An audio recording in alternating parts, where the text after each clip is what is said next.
So we are fortunate today to have two supervising federal probation officers with us, Kelly Nelson, Jeff Anthens. Mr. Anthens is one of our graduates from a few years back. He worked in the Nebraska Department of Corrections for a number of years before moving into the federal probation system in 2001. Mr. Nelson is a graduate of the University of Nebraska at Kearney.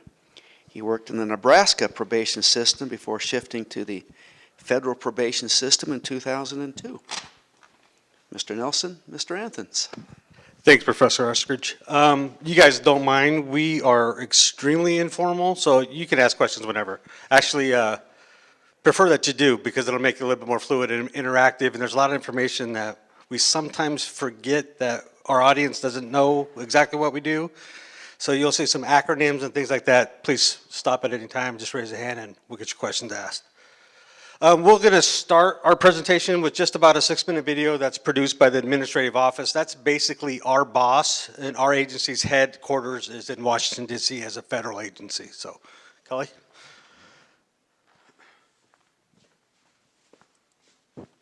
The following program was produced by the United States Courts.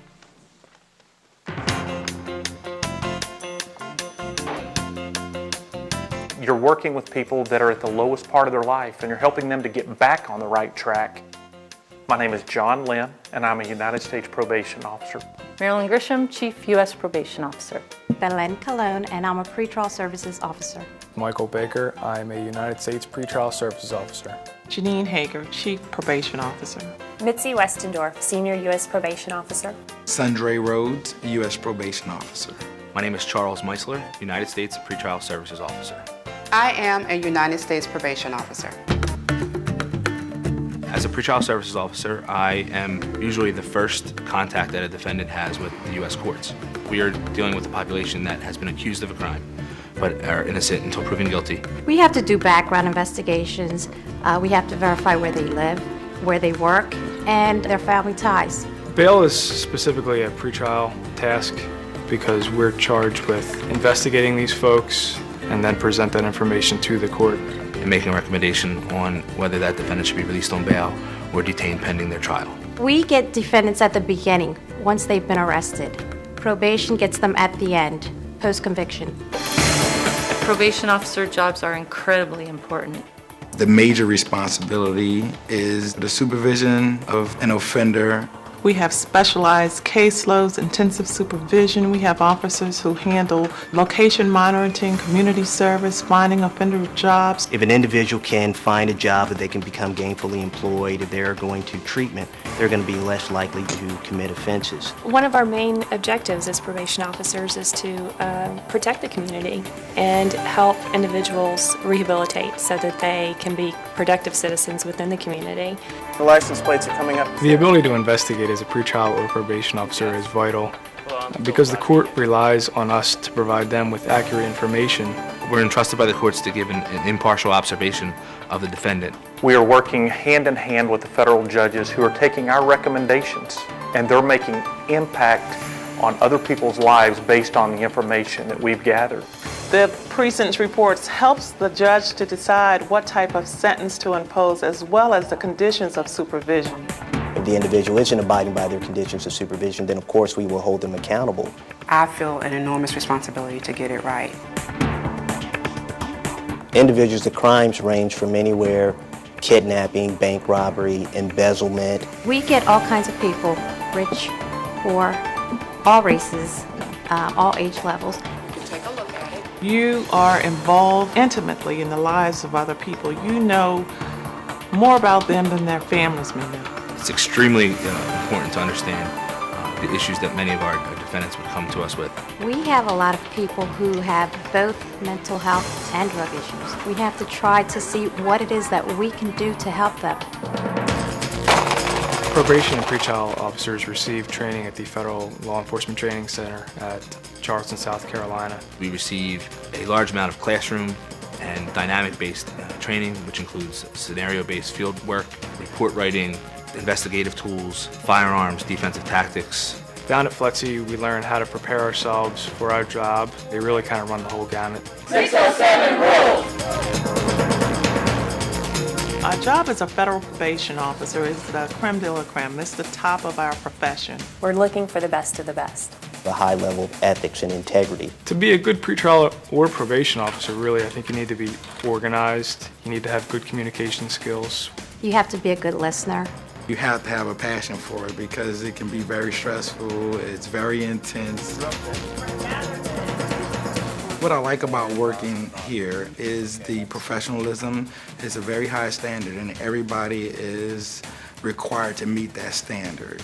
Everybody that you work with is at the top of their game. We're working with United States District Court judges that have been appointed by the President of the United States. No 2 days are ever the same. I never know what I'm walking into. You have judges calling you.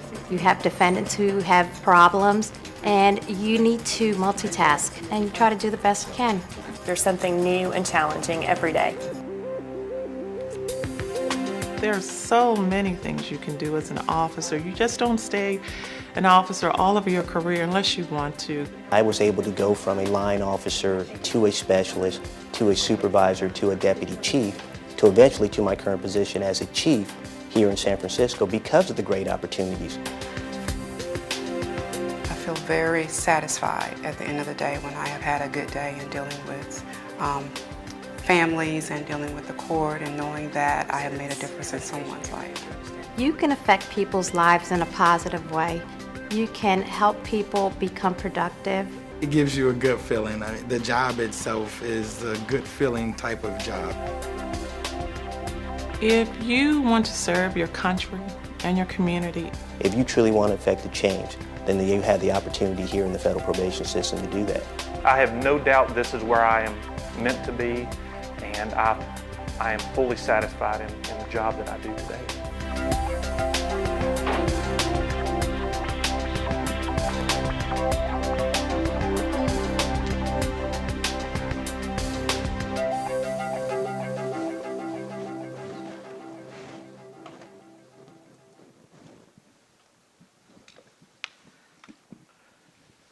Okay, that's, like Jeff said, just a real, we think a nicely done video overview of what we do. We'll try and give you a few more details as we go through some things here. We have 3 separate units, the pretrial unit, pre-sentence unit, and post-conviction supervision unit. As I said in the video, the pretrial unit, they have 2 hats that they wear because they do the bond reports, the initial investigation, to make decisions regarding detention or release pending the court case. That's when they're still presumed innocent. And then those folks that are released on bond most commonly are released to supervision of pretrial officers. And that's why I say pretrial officers kind of wear those 2 hats. Real quick, have you guys, in any of your classes or in other dealings, heard the term pretrial defendants or pretrial supervision? It's not, unfortunately, a lot of jurisdictions, both locally and state, don't utilize pretrial supervision. So when somebody gets arrested, if they can't make an immediate cash bond, they sit in jail. The federal system doesn't believe in that. The federal system believes in a presumption of innocence. So if you're arrested and you're charged with a federal offense, you're going to be given the opportunity to appear before a magistrate judge and make a plea and a request for release. And the purposes of that are multiple. But if you're presumed innocent, should you have your freedom taken away? Being the most obvious question. So go ahead, Kelly. Okay. So then, through that period, through the pendency of that case, once someone is either found guilty by trial or they enter a plea of guilty, that's when our pre-sentence unit takes hold. A lot of times, the pretrial supervision officer continues supervision pending the pre-sentence investigation. And that investigation is just a complete background, personal history, social history, criminal history, and also the investigation of the offense itself in order to apply the sentencing guidelines, which is the federal system has sentencing guidelines. Our state system does not. There are a few states that have sentencing guidelines that they use as well. and we'll talk a little bit more about that. And all of that information is used for the judge for sentencing purposes, as well as the Bureau of Prisons for designation, risk assessment, programming, things like that. And then, of course, our supervision officers, after they've served that prison time, the pre-sentence report serves as a good introduction to the case or that defendant for them. Okay, so this is a very generalized description of what we try to do as an agency. Paramount is the last bullet point. We have multiple expectations and goals, but the two biggest ones are public safety and rehabilitation. That's really what we're trying to focus on as an agency. So this overview talks about the units in 3 different terms. The next slide, go ahead, Kelly. So this is kind of complicated and confusing, and we're gonna, like I told Professor Eskridge, we don't expect you guys, nor did we want to try to get down really detailed, specific information. In general views, I get the question all the time, what's the difference between a federal crime and a state crime? Anybody want to take a stab at it? Think of what would be automatically in your head a federal crime. Anybody? Threatening the president, for sure. Definitely, well, he's a federal employee, right? So believe it or not, we've actually done some investigations. We've done some investigations for threats to the president. And that is absolutely a federal crime. What's everybody on right now? Everybody's on a computer, right? So what's the computer connected to? How are you getting to your social media pages? The internet?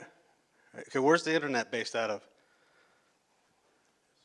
Space, right? So there's no state jurisdiction for the internet, right? So if we have internet crimes that occur in California, but the victims here are the perpetrators here, the victims are over there, what state's gonna handle those kind of cases? Every state in between, or the 2 states? So when there's multiple state jurisdictions involved, a lot of those crimes will go federal. What about a bank robbery? Anybody have thoughts on that?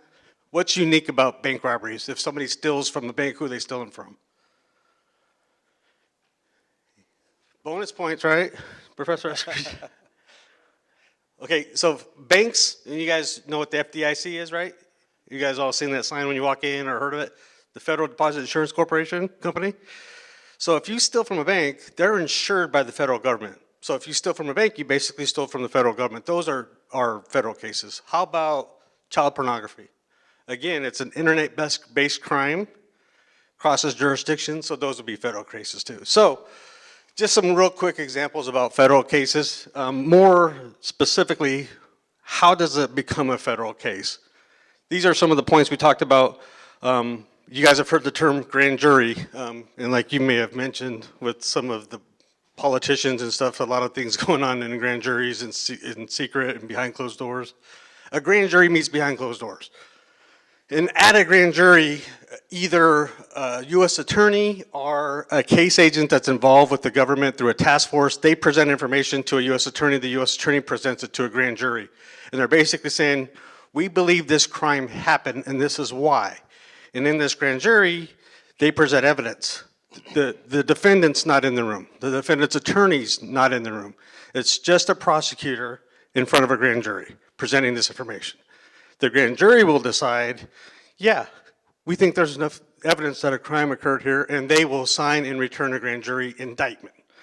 Once that happens, excuse me, then the investigation for the federal court begins. Okay, so then we get into those initial court proceedings. I talked about the pretrial bond report, the decision-making, detention or release, progresses to the determination of guilt, then the pre-sentence stage, sentencing, and then a large majority, I hate to even throw a guess out, probably 90% of our cases will serve a term of imprisonment with the Bureau of Prisons and then come out on supervised release. So there's only about 10% that go directly to supervision following the finding of guilt. Talked about the 3 different units. Bureau of Prisons, just real quick, since 90% of our folks go to the Bureau of Prisons, We have no Bureau of Prisons facilities here in Nebraska. They're all out of the state. So anybody convicted here that serves a term of incarceration is farmed out to another state. Okay, so like Kelly mentioned in the earlier slides, we have 3 different units. Moving forward, we'll get a little bit more specific into the details and responsibilities of each unit. The first unit, like Kelly mentioned, is the pretrial unit. So a grand jury's been convened, a grand jury has signed an indictment, somebody gets arrested. And when we talk about pretrial, again, it's before the trial, before the determination of guilt. So someone's arrested.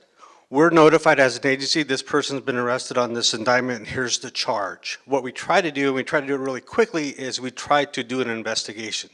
That investigation, if possible, is going to involve an interview of the defendant. Typically, those interviews will occur in a jail or they'll occur in our Marshall holding cell in the federal building. And they have to happen pretty quickly, unfortunately, because they're going to appear in court typically that same day.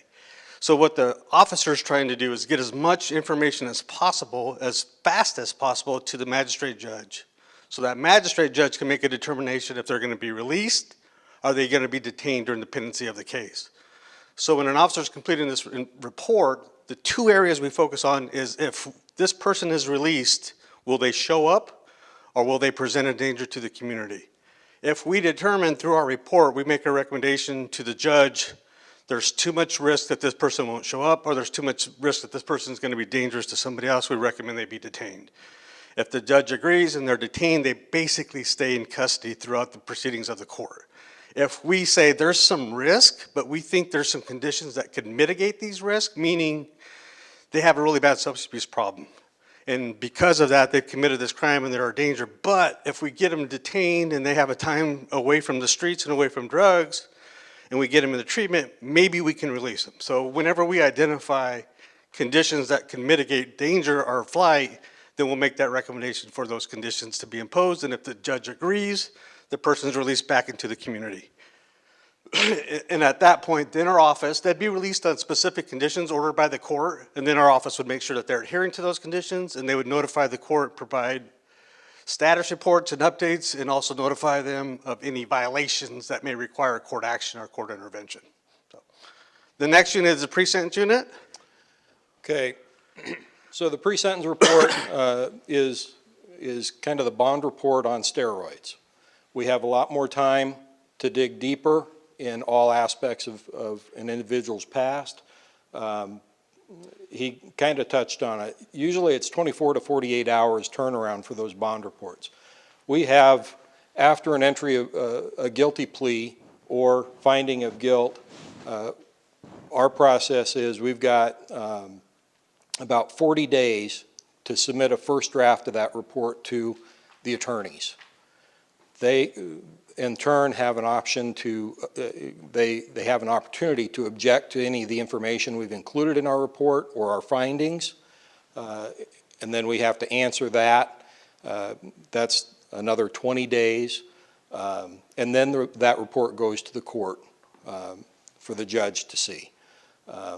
Typically, from the time of the entry of plea of guilty to sentencing, it's roughly 90 days. Of time. Again, the purpose of the pre-sentence report, we assess the offense conduct for the purposes of applying the sentencing guidelines.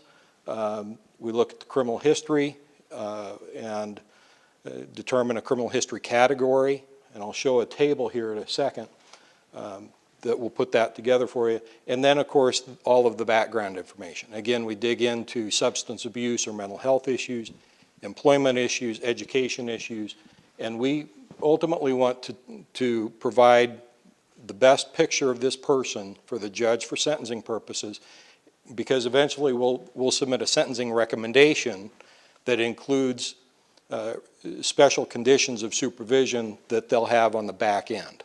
But we also want them to get a start on some of that programming while they're in the Bureau of Prisons.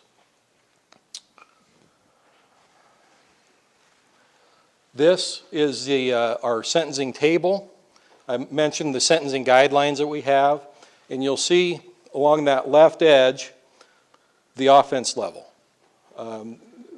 Each crime has a chapter in the guideline manual that we determine what the offense level is. We start with a base offense level, and then there are certain things that can either increase that number or lower that number, and we ultimately end up with one of those numbers on that left-hand side.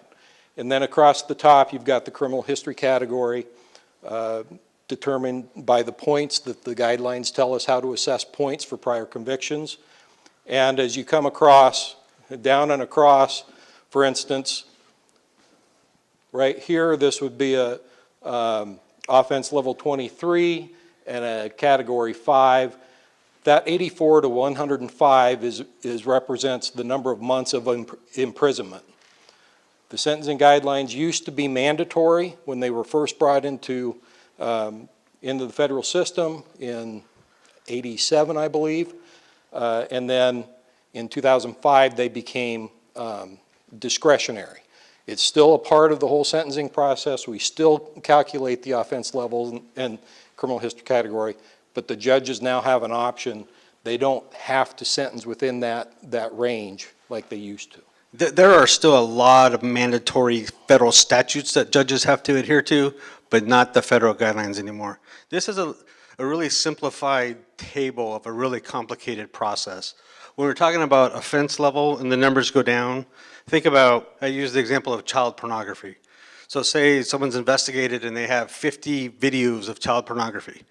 That 50 number will start an offense level.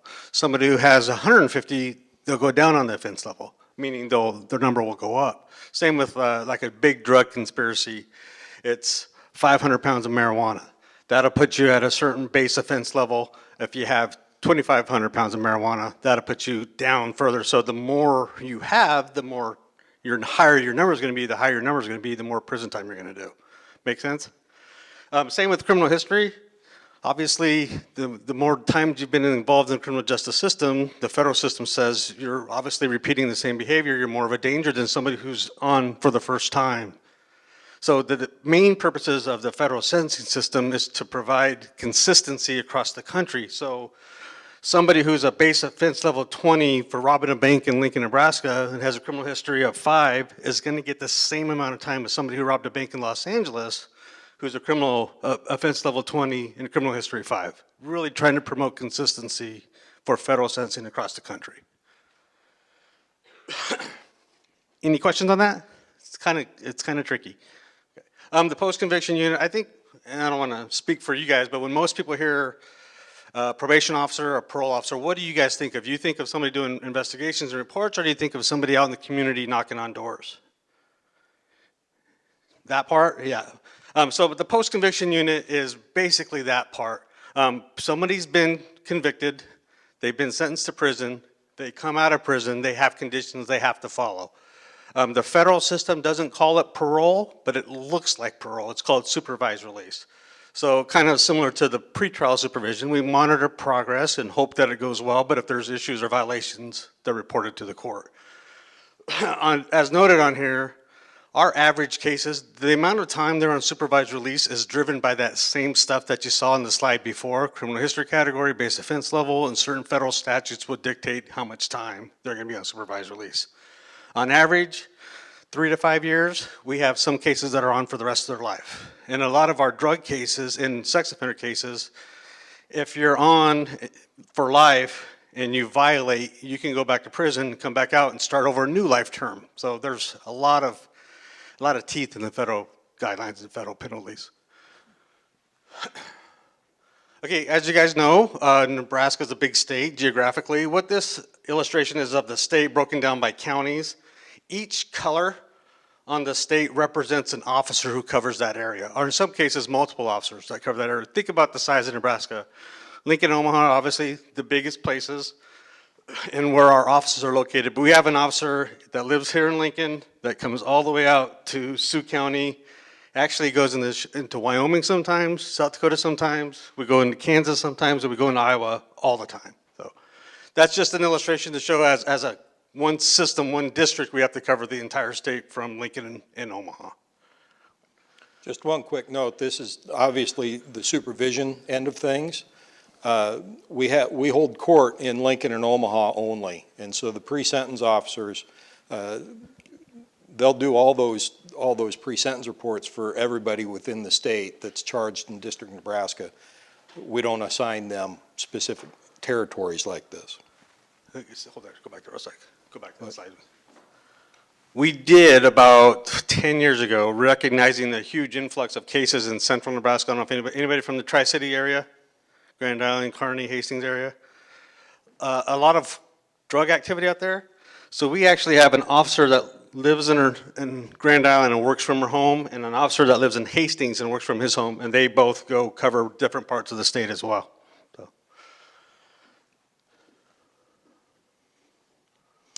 Okay. Other agencies that we work with. Obviously, we work with the judges very closely, and we're very fortunate here.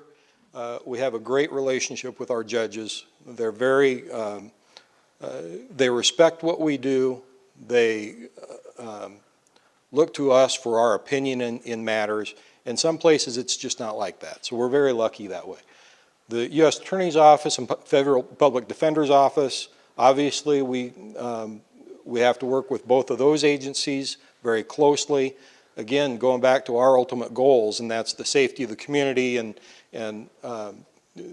trying to rehabilitate offenders. We're not always going to be on the side of the U.S. Attorney's Office or the prosecution. We're also not always going to be on the side of the Public Defender's Office. We are truly neutral that way, but it takes a lot of communication with them. Private attorneys sometimes have to cover the defense side of things, obviously. Federal law enforcement agencies. U.S. Marshal's Office, they do all of our detention and transportation. We have to work with them closely so we know where our folks are to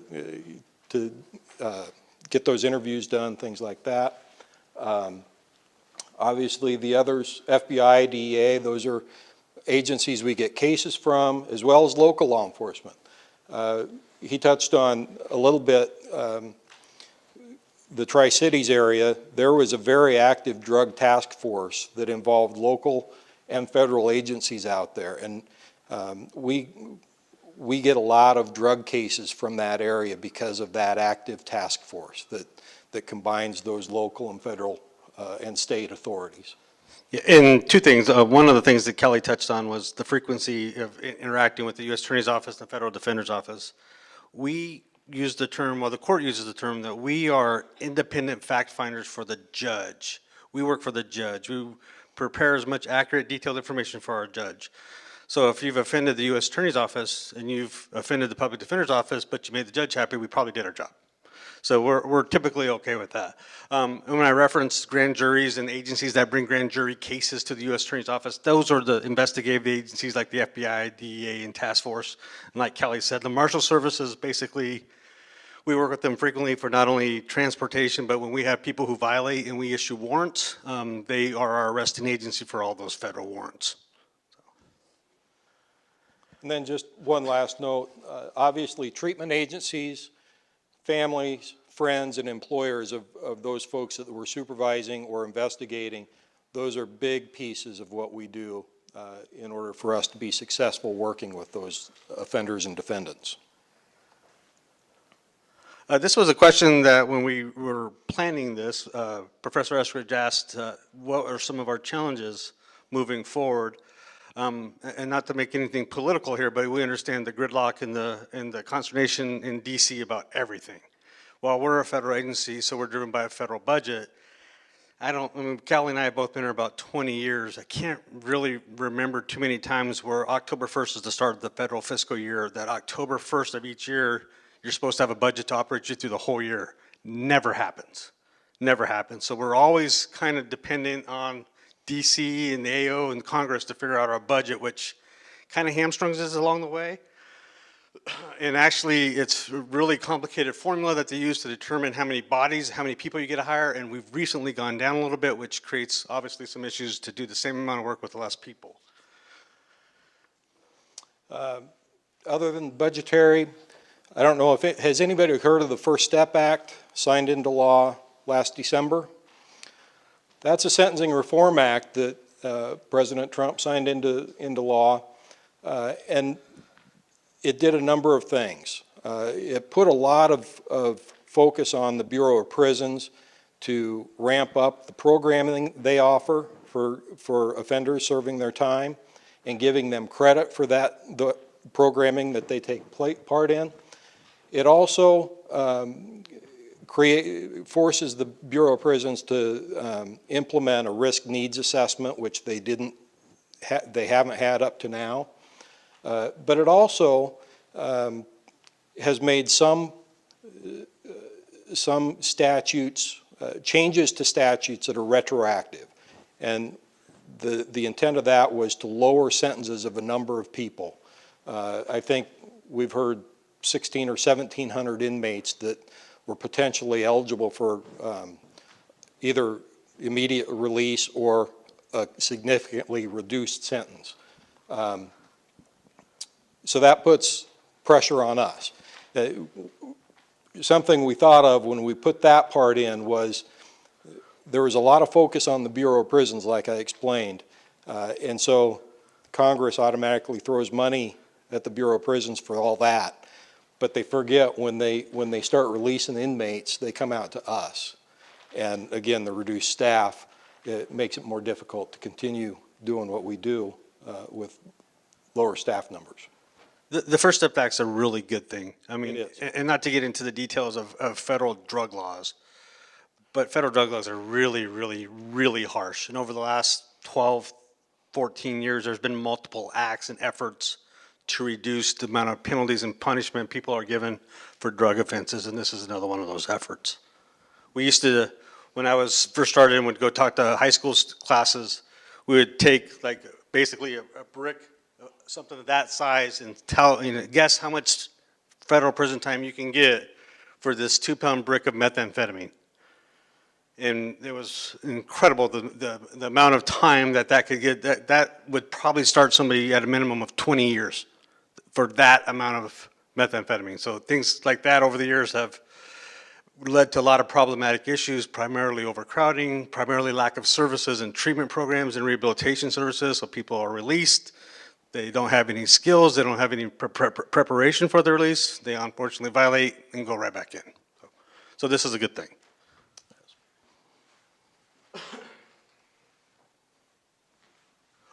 Like Kelly said, on one of the things the First Step Act did in the Bureau of Prisons was created a risk needs assessment. About 9 years ago, the federal system created a post-conviction risk assessment, which basically, again, the feds are really big in trying to standardize and be consistent. So what it does is it factors in a bunch of different tools and statistics, and says, based on all this information you put in and these questions that the individual answered, this person is considered X type of risk, high, moderate, moderate, or low. And that then drives our expectations of our officers. If somebody's high versus somebody's low, who needs to be seen the most? Where should we be spending the limited money we have for services? On somebody high risk or somebody low risk? And another issue is the territories. You know, we showed the map and we showed how far our officers have to go to do things. So we've been exploring and trying different things, like using FaceTime for contacts and check-ins, are using their state reporting probation centers. The state probation system has state probation offices all over the state. We don't. But fortunately, we're working with them to access a lot of their programs in their facilities. Last point here, we train our staff in all areas. We talked about the 3 separate units we have. Historically, it was about 6 years ago, our pretrial office was a separate agency than our probation office.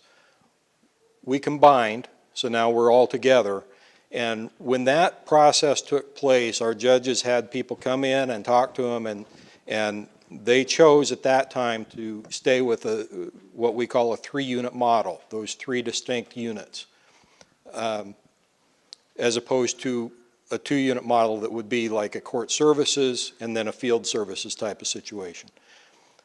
Because of our geography, what we've done, we still have those 3 units, but we are cross-training a lot of officers because it makes no sense to send Jeff out to North Platte to supervise a pretrial case and for me to go out to North Platte to see somebody that's on post-conviction.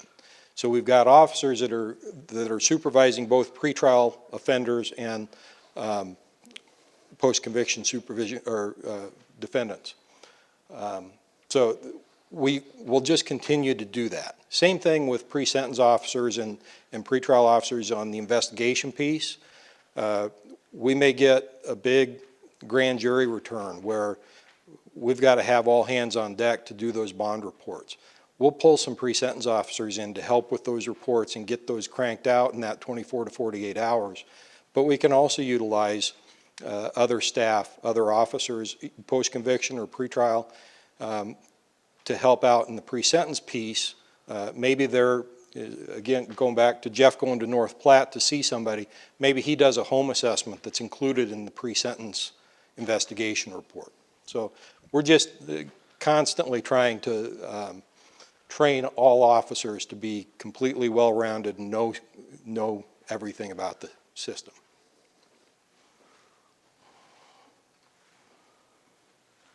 Okay, another question that Professor Eskridge asked us to kind of touch on as far as what would assist agencies like ours and other community corrections agencies and institutional correction agencies in staff and training students, future employees for the future. And like Kelly said, we need diverse, flexible people. So some of the things that are done, hopefully at the university level, is a continuing education towards community corrections and what that means and what that entails.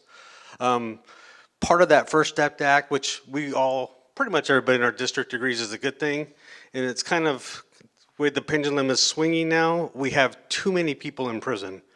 We incarcerate more people than any country in the world. You hear frequently the crises in the state level, where now last week I heard they announced a $10,000 hiring bonus for the State Department of Corrections. Same thing in the federal system, not quite to that severity, but both locally and nationally a push to get people out of prison. So that's definitely the trend, and there's going to be a lot more involvement in community corrections agencies and programs and reentry groups and reentry organizations. So that's definitely kind of an emphasis that we got to get addressed now moving forward.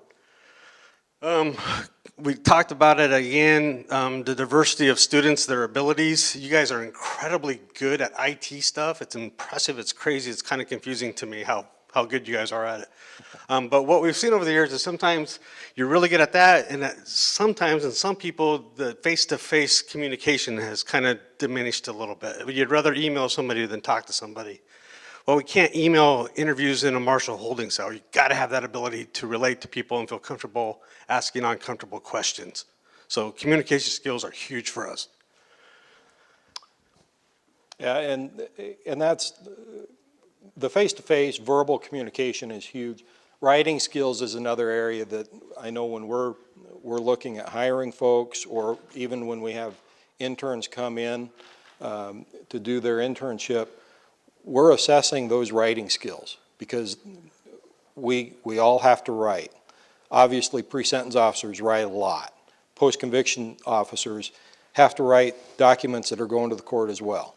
And you never know when that document will end up in the Supreme Court for something. And you know, we take a lot of pride in making sure any of our written work is well done.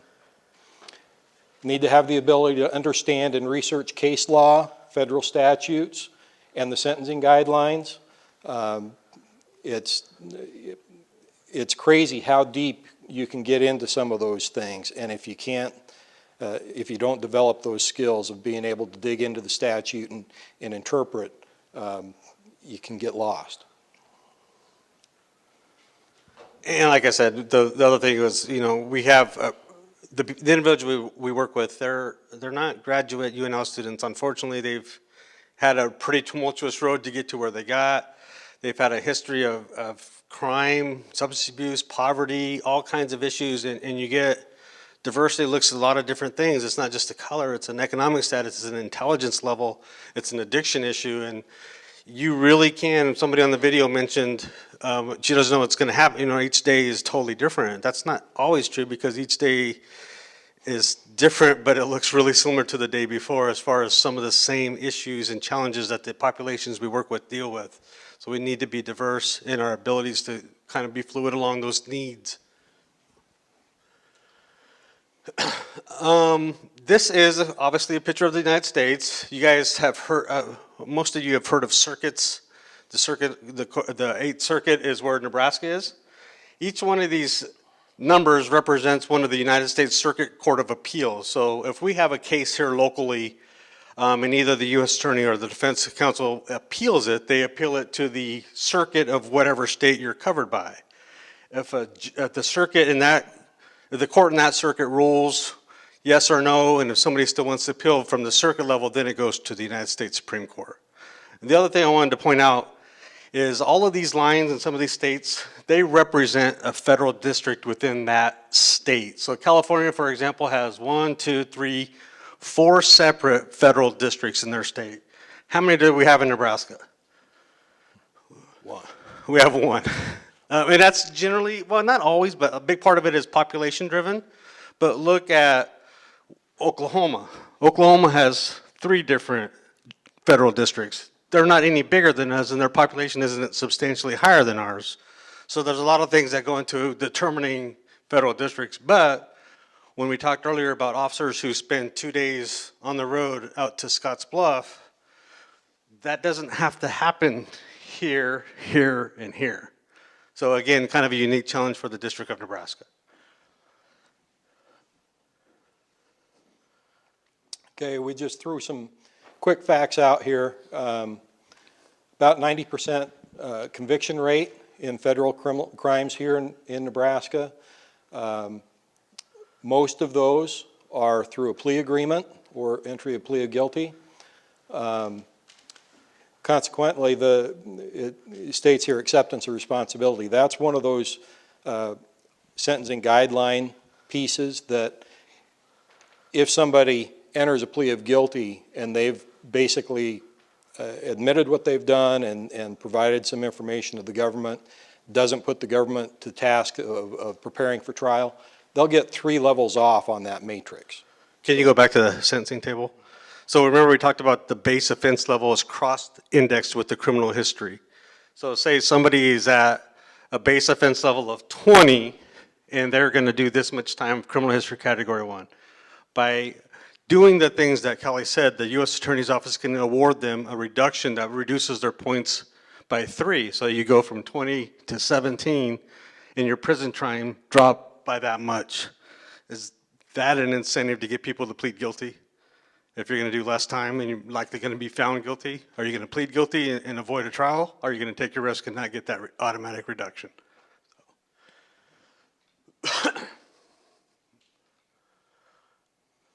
Like we mentioned earlier, Kelly did, there's 94 of those federal districts on the United States map.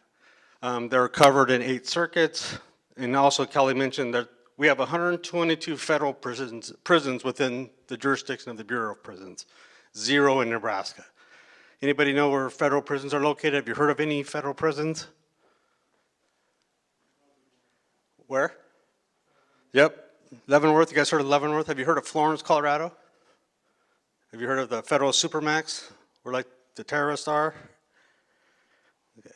Yeah, we don't have any in Nebraska. What the court tries to do, it's ultimately up to the Bureau of Prisons, but ideally we try to get people designated to as close to Nebraska as possible. So Leavenworth, Kansas is frequently used. Yankton, South Dakota has a prison camp that's used. And there are a bunch in Minnesota and Colorado as well. Okay, I think Jeff touched on federal parole being abolished in 1984. Caseload numbers here. About 450 bond reports are done each year. And I don't know how we get the difference, but about 525 to 550 pre-sentence investigation reports.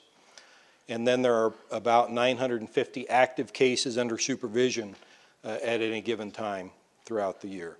Most of our cases come from drug conspiracies. The average number of years our officers have in experience is about 12, and about 50% of our officers have master's degree. One of the things I wanted to touch on real quickly is the difference between federal and state probation. Anyone here not from Nebraska? Okay. I can't speak to your states, but in Nebraska, if you get a prison sentence, here's how it generally works. If you get a 5 to 10 year prison sentence in Nebraska, take half of the bottom and take half of the top, so 2.5 to 5. That 2.5 years is when you're going to be eligible for parole. That 5-year term, absent losing any good time, is when you're going to complete your sentence. So when you hear a 5 to 10 year sentence, what that really means, as recently as the last few years in the state, is that's more like 2.5 to 5 year sentence. In the federal system, when you get 10 years, you do 10 years. The only thing you get is 54 days of good time each year. Now, some of that First Step Act incentivizes programming and compliance and educational things and vocational things, and you can earn more, but it's never going to touch the level that it does in the state system. Another uniqueness between the state system and the federal system when it comes to probation or parole is in the state system, an individual at the penitentiary can decide, I don't want to do parole, I'll just finish my whole sentence. Or the parole commission, the parole board for the state can say, there's no way in hell we're letting this guy out on parole. So the parole board has the discretion, so does the individual. In the federal system, you're going to get a term of parole, like it or not. We just don't call it parole, we call it supervised release. It's part of your original sentence. You're going to do X amount of years in prison, X amount of years on supervised release. It's not a choice. So that's a huge, huge difference in the federal system. Okay. That's all we had prepared. Are there any questions from anybody?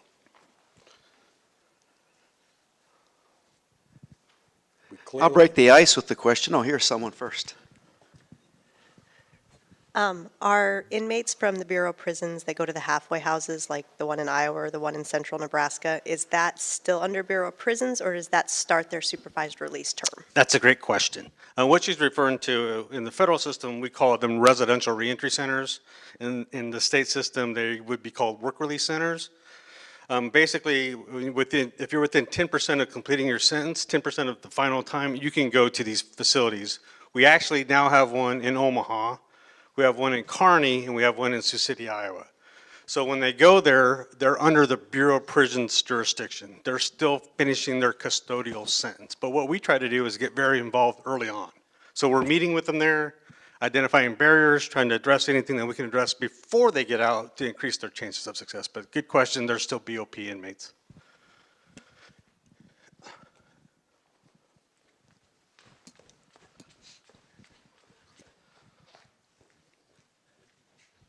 So is the First Step Act a challenge for you guys just because you guys are understaffed, like for Nebraska?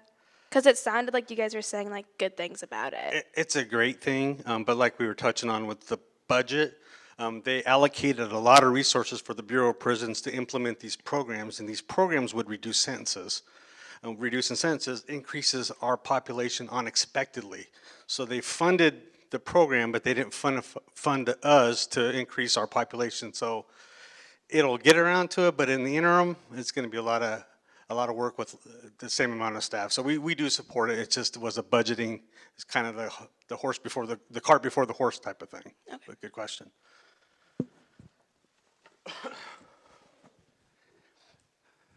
Anybody else? I've got one for you. About how many? What's your caseload? Average caseload? It's a great question. It varies. When we have the pretrial side of things, so somebody's been indicted, it's been a determination they're going to be released pending the case. Because those officers are working on investigations and supervising people, we try to keep them around 20 to 25. Now, when individuals come out of prison on that post-conviction and an officer's just focusing on supervision and transition and pre-release planning, it ranges anywhere between 50 to 55 is where we try to keep it. But that's a goal, not always implemented. And our pre-sentence officers, we try and keep them between 50 and 55 reports a month, or a year.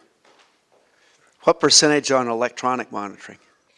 Right now, we have about 950 cases. We have 25 people on LM, location monitoring right now, and only one of those is on active GPS. The rest of them are the traditional radio frequency units. Any other questions? If you guys don't feel more comfortable after this, we'll stick around for a few minutes if you have any. Going once, going twice. Thank you, gentlemen. You bet. Thanks, guys. Thank you so Thank much you. for Good coming luck. today.